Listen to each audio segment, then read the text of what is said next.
Hello again. Here I am in a park right close to where I live. It is the 28th, I think, 28th or 29th of April 2015, and there's still several inches of snow on the ground, but here I am in a jacket, but it's actually too warm. It's probably about high teens right now, so that snow is melting pretty quickly. But even for here, it's pretty late to have snow. I see some kids were trying to build snowman over there, snowballs.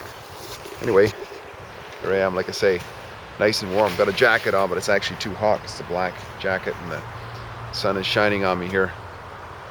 But today I wanted to do a little prelude into what I'd like to talk about in a week or so in a live presentation I want to do at Coffee Chat about freedom and why it appears that we lose freedoms at times.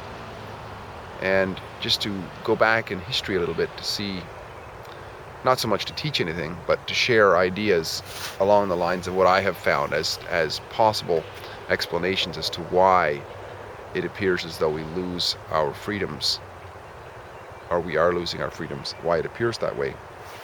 I want to start off, first of all, with the word city and explore a little bit about that. Now, if anybody's ever been to Halifax, Nova Scotia, I know I lived there for a while, but anyways, or some of the older cities on the East Coast, and perhaps even cities in Europe, I would think, they'll have, as Halifax does, what they call a citadel. And a citadel, if you look it up in an etymological dictionary, it is basically, it comes from, I think, Old Italian or Latin, and it basically means city, but it's the boundary of the city. And a citadel is normally built with it looks like a fortress. It has a wall around it, and if you think back in times of old, the feudal times, there was little fiefdoms all over the place, and they had to defend themselves because everybody was warring with each other, well, periodically anyways. So if you were to have a city, you had to build a fortified wall around it and have a gate to enter. You see the classic stories and so on with the gate across a moat, right, and a large watchtowers all around with slings and arrows and such to defend the city. Well, the city, of course, it comes from that. So the citadel, so there's a boundary, and in every city you go to these days, you'll see a sign eventually that'll say the city limit. And if you go to the city planner's office or whatever, you can see that they'll have drawn somewhere a boundary. Well, that is sort of a fictitious, or it's a semblance of the citadel boundary. So within that city, in times of old, if I understand it correctly, they all had religions, and there was gods of the city, if you go back far enough. And these gods, there was usually a supreme god, it would have been Thor or somebody, or Zeus or whoever it was. And there'd be lesser gods. There'd be a hierarchy of these gods, and they would battle amongst themselves and so on. And in between the gods and us earthly dwellers were the priestly class. And the priests, of course, they were the interpreters of the laws and the words of the gods. Be equivalent to maybe a judge in these days, right? And within the earthly realm, you had the hierarchy of who would claim to be appointed by God. You would have kings, you would have kings' deputies, you had queens, you would have the servants of the court, you'd have the army, and these sorts of characters, right?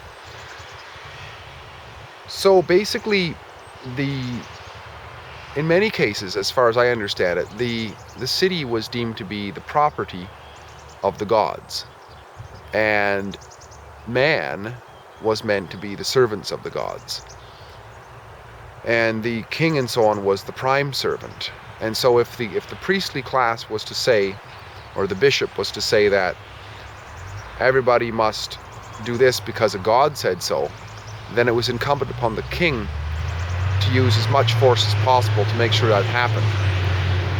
So what would happen is that there would be a bunch of codes written up, And we go back far enough to Babylon, we find that, Hammurabi, but there was probably even well before that, but this was the first ones that were written down in cuneiform tablets, all these codes, and they were given their blessing by the gods. I mean, this is the story anyway, right? So if you can imagine, and the reason I like the idea of a citadel is because a citadel had a definite wall to it. So it's sort of like a house in a way, right? Like if you go into somebody's house, there may be rules in that house. And when you voluntarily enter into that house, if, for example, there's a rule that says when you enter the house, please, it might be written on the wall, it says, shoes not to be worn in this house, no smoking in this house, or something like that. Then if you don't follow that rule, it is perfectly acceptable for the owner of the house, whose property it is, to tell you, well, if you don't follow the rules, here's the penalty, you gotta leave, or something like that. You're thrown out, right? So the citadel was similar that way. It doesn't matter really who owned it or who claimed to own it. If they were able to enforce the rules, then that was the reality, right? I mean, if you were far, far away from the citadel's rules didn't matter. But if you were in the citadel, or in the city, or in the domain of the city, because the citadel might just be an area, and then they might claim a larger area around it for agricultural purposes and so on. Well, within those dominions, what they would call dominions, they would have rules. And the people that were in there, they would feel that they have to follow the rules because of the punishments, right? And I would say that today's what we call countries are set up in a very similar way. They're just like larger cities. We use the term city for like the city of Saskatoon, the city of, Vancouver, of New York, and so on.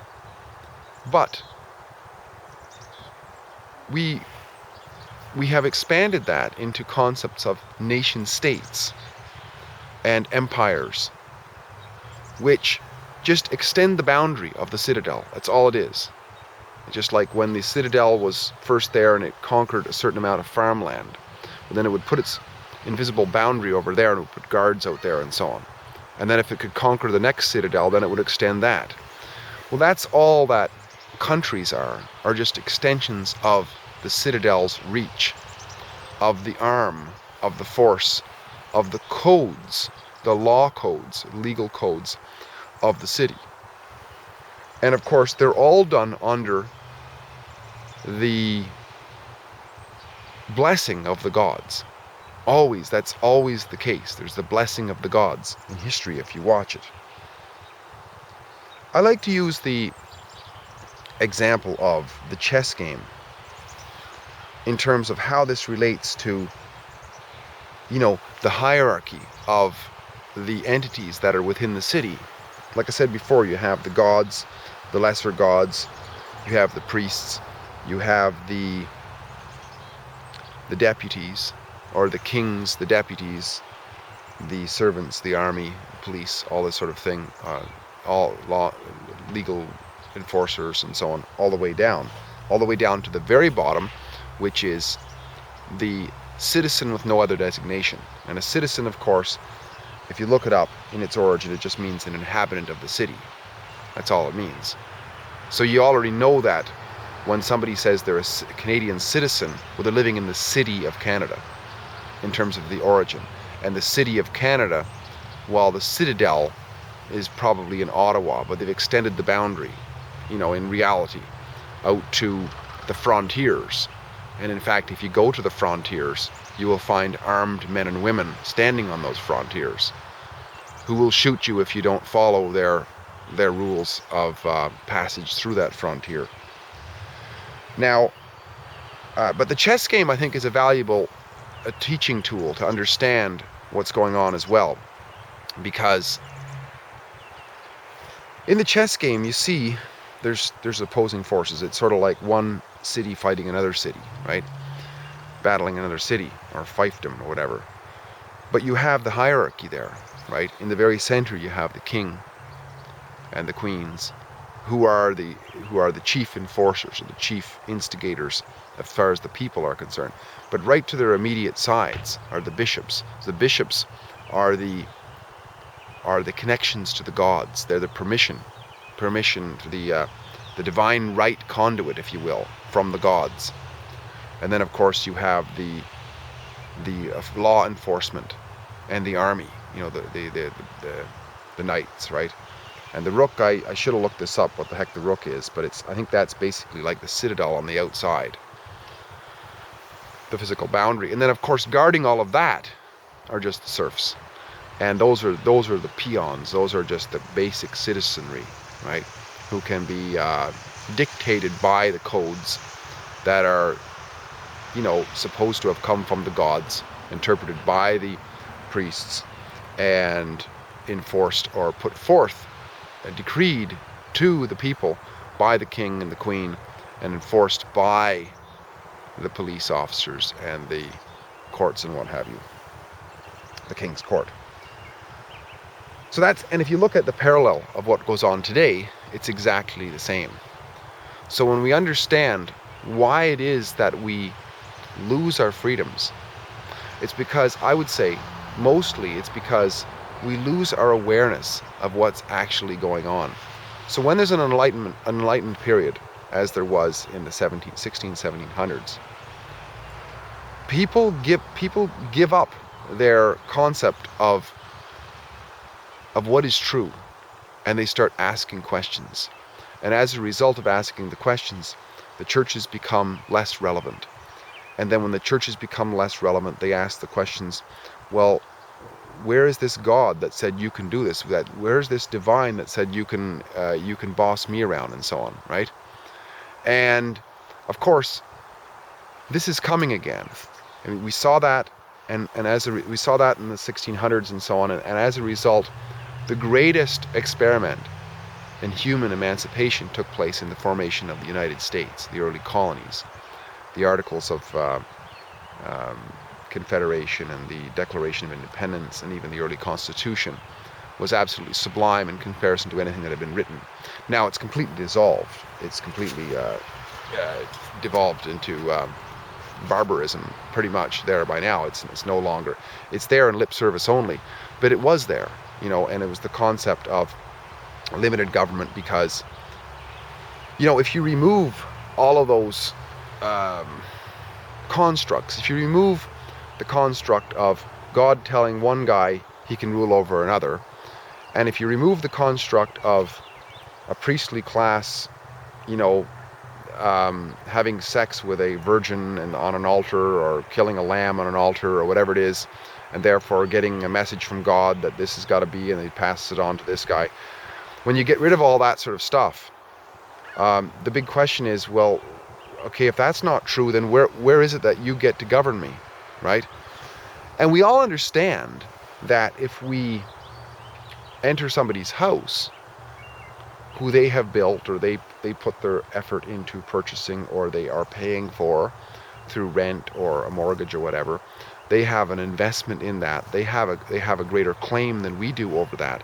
So therefore, the rules that they lay down in that house have much more validity than any kind of rule that we're going to claim in that house, right? We understand that. We all understand that. However, and the same goes for that matter, if we go to somebody else's so-called country. I mean, if I go to Bangladesh or whatever, and they want me to wear, they don't want me to walk around naked because that's one of their laws, rules and regulations, it's kind of their house rule there. Well, then I'm best to, abide by it because I've never lived there. It's respect for them, for their customs or whatever. However, when we're born in a certain location, that's where the odd conundrum comes in. Because you see, originally, my guess is originally, the concept of the citadel was, there's a citadel over there, and there's all these hinterlands where there was pretty much no government.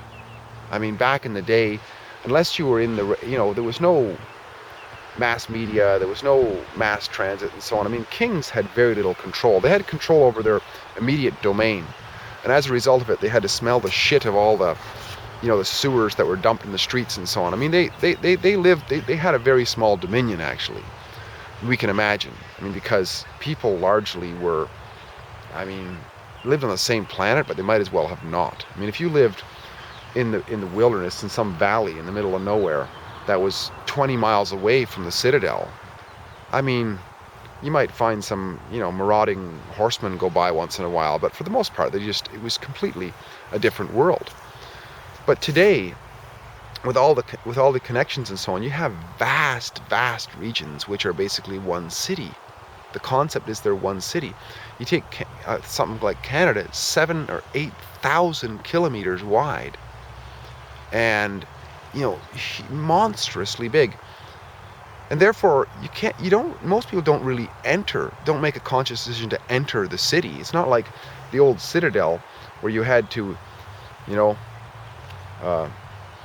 yo-ho, I arrive here, or, the old rituals where they would come by and there'd be a big ceremony and the gate would get lowered down and you'd have to walk in and salute and there'd be Pied Pipers and everything else and you enter the city. I mean, or if you look at videos of the Queen entering the city of London, I mean, there's the gate, there's the Temple Bar gate. She has to enter, she has to go through a procedure and kiss the ass or the sword or whatever of the mayor. And, that's an actual gate that she has to enter through. And therefore, you can sort of get that, okay, she's entering the city, therefore she has to wear her peasant clothes because that's what the rules are when she enters the city. Or, you cross the gate across the moat, and there's rules on there, and there's not over here. But the thing is, a place like what we call Canada is such a vast region, and you're born as a baby into a predetermined territory.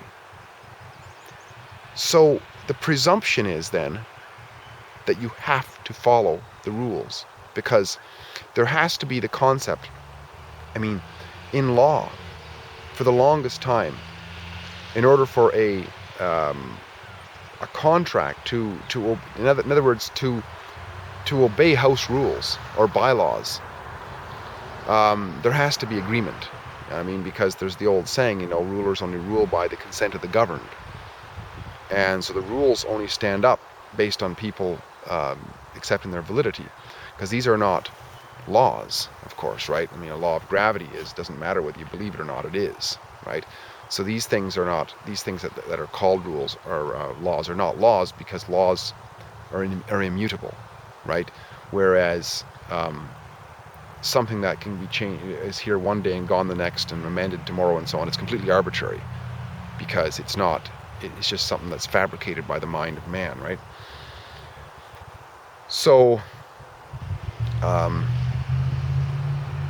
yeah, it's interesting because we are supposed to be equivalent to the citizen of the citadel, but we're not, because the citizen of the citadel theoretically entered the citadel, but we didn't enter the citadel of Canada if we're born here. At least we didn't consciously decide to, and nobody could say that. So I don't think it's surprising then, what I want to show at the presentation is that the rules, or you might call them the house rules of Canada and so on, reflect that.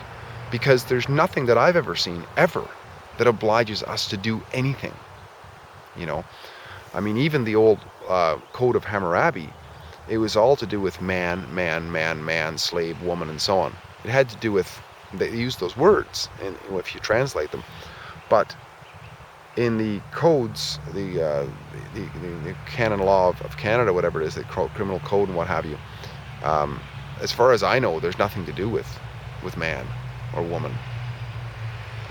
Even human being, I don't think there is, in terms of an obligation. It's all persons. And this is interesting. This is very interesting, because when you look it up, a person is a corporation, right? It's a corporate identity.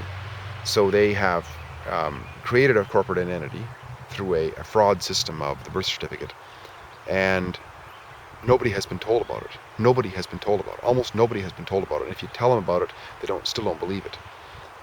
And it's basically an icon, right? The birth certificate is like an icon. It's like the pawn on the chessboard, or the rook on the chessboard, or whatever it is on the chessboard, that when you have your hand on it, proverbially, in other words, when you're operating through it, the codes of the city apply. However, there is no evidence if nobody else has any evidence that at any one moment we are operating through that game. But we have to remember, in answer to the question, why does it look like we're losing our freedoms?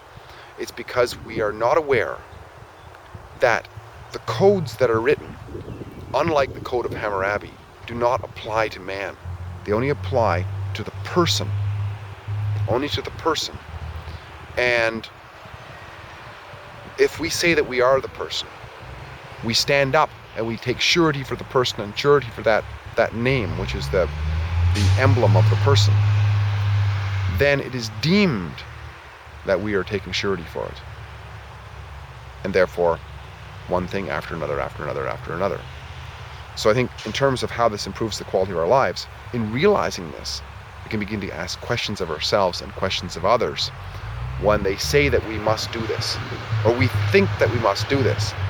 No, what is it? How is it working? Where did this come from? It came from the concept of the city, I would say, all the way from the city and the authority of gods, all the way down through the lesser gods and through the minions of the gods, the earthly characters, who claim that they have this authority, and they're foisted upon us. Now, I would say that the reason why the person has been perfected, probably, the corporation was developed a long time ago, but it was a convenient trick to use for us, because at one time the person was a Christian person. That was the only person that had standing, right? In the Western world, there was the baptism, and once the baptism took place, that created a Christian person, a legal Christian person, who then would be protected by the church, but had obligations from the church as well.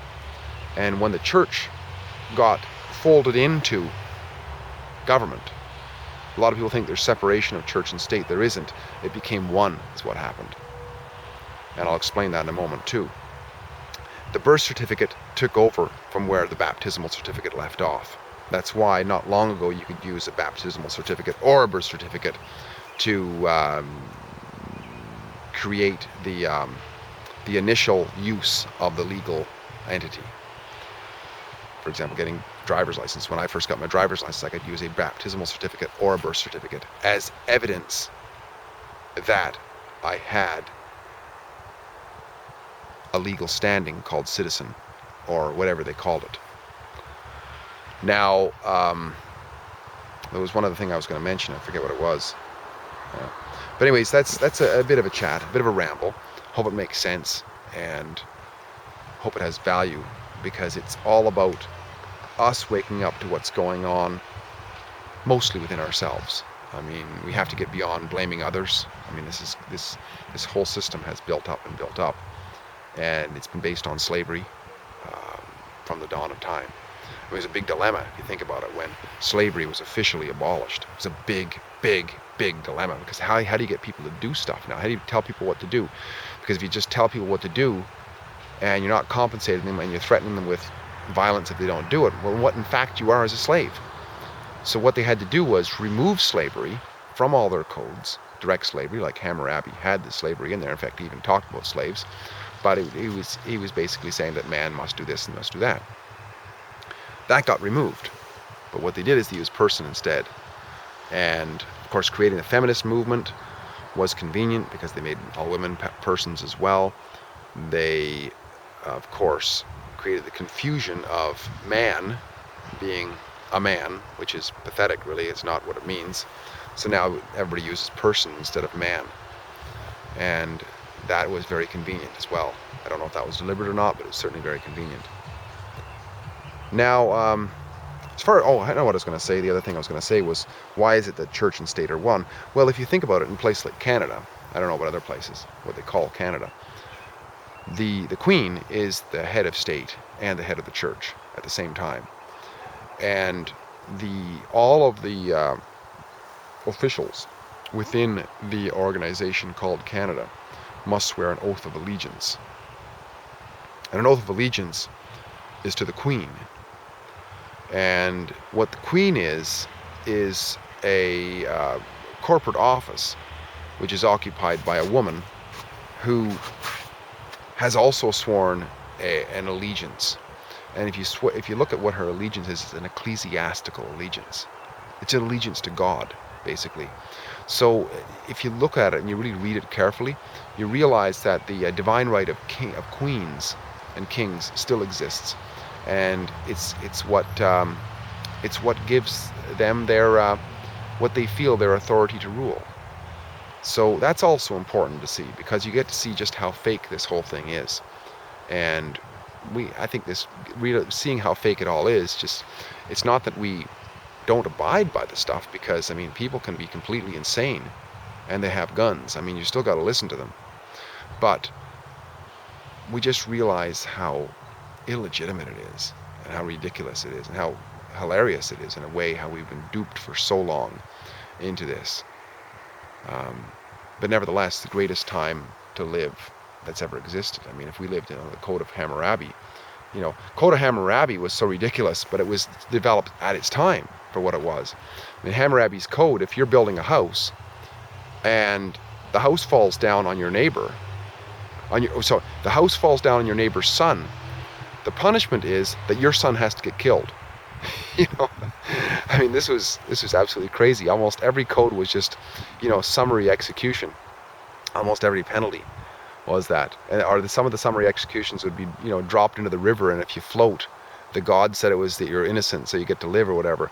But it was really, really odd. It was much more civil today. It's basically most of it slaps on the wrists and so on, but most of it is just, it just looks like, most of it is the appearance of just more and more and more and more draconian rules being put on top of us. But if we actually read them, you'll never find, at least I never have, and I've read a lot of them, you'll never find any reference to anything that we are. Man, you'll just find fuzziness. It'll just say, driver. And if you look up under their little definition, and every one of them, all their statutes have a definition section, you look it up and it'll say, a driver is a person who, blah, blah, blah. If you look up under their definition statute, it'll tell you that a person is a corporation. So the question is, what the hell's that got to do with me? But the thing is, if you ask anybody in, the legal profession or whatever, you'll get non-answers. They won't answer. They'll look down, or they'll just hum, or they'll tell you they can't answer it or something. I mean, it's just completely bizarre. So they're operating in this completely fantasy world that they can't talk about. It's absolutely nonsense. It's just crazy, the bullshit that we've been fed all this time. But you know what?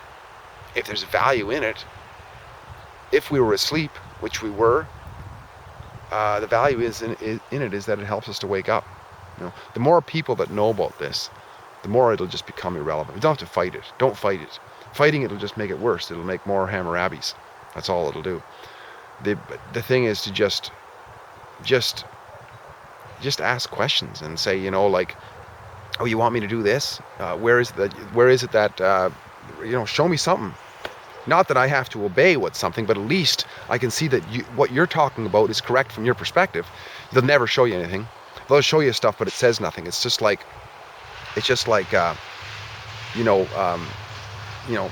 pissing into the snow and trying to read it. It's got no substance to it. It's all just legalese. It's what it's called. It goes nowhere. It's just circular. Like if I had it right here, I'd show it to you. You look up. It's the Saskatchewan Interpretations Act for person. It says person includes a corporation and its heirs, successors, whatever, and the legal representation of the person. So that's circular, right, isn't it? Legal representation of the person. There it says person. You go back to the definition again. So the legal representation of the corporation or the heirs and blah blah blah, right? Or the legal representation of the person, which has to go back and back and back and back. It doesn't tell you what it means. Or you'd have to look up corporation. You'd have to look up heir. You'd have to look up administrators or whatever, and that would all be just another person. Because every time you look up something, it's just person, person, person, person, person, person. Includes is an exclusionary term, as I mentioned before. If I have a box here in my hand, and I tell you the contents of this box includes an apple and an orange.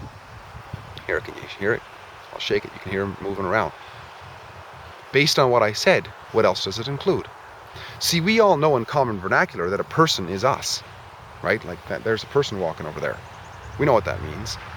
But legalese is meant to be very specific.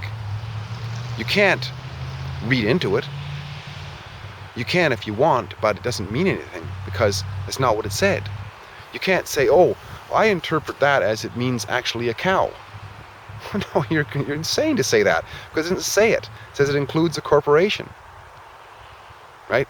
Includes a corporation. This box includes an apple and an orange. You can't see inside of it. Based on what I said, what else does it include?